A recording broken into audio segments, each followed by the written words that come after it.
नए कानून, नए वक्फ कानून की धारा 3 खंड आर में जो वक्फ करने वाले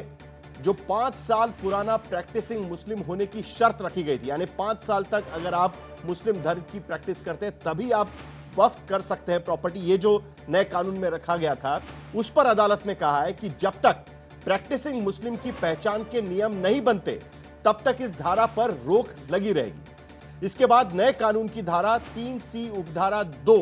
जिसमें नामित अफसर की रिपोर्ट पर यानी कलेक्टर की रिपोर्ट पर सरकारी संपत्ति को वक्फ संपत्ति घोषित करने का निर्णय का प्रावधान है, इस प्रावधान पर भी अदालत ने रोक लगा दी। फिर नए कानून की धारा 3C की उपधारा 3, जिसमें नामित अफसर वक्फ विवाद की सूरत में संपत्ति को सरकारी मानकर राजस्व अभिलेख में सुधार करके सरकार को रिपोर्ट दे सकता था, उस पर भी अदालत ने रोक लगा दी है। अदालत का कहना है कि ये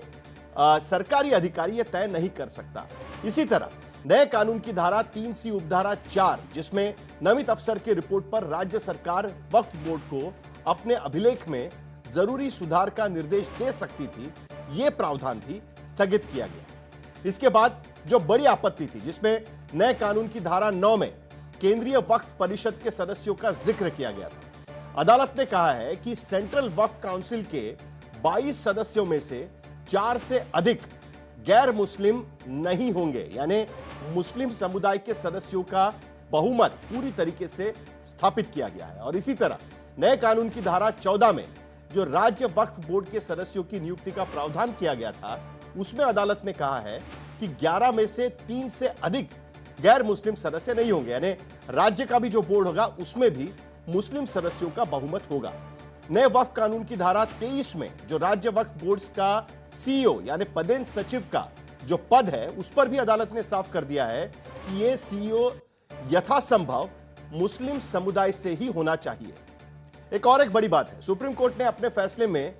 यह बात कही है कि वक्फ ट्रिब्यूनल के फैसले और हाईकोर्ट में अपील के फैसलों तक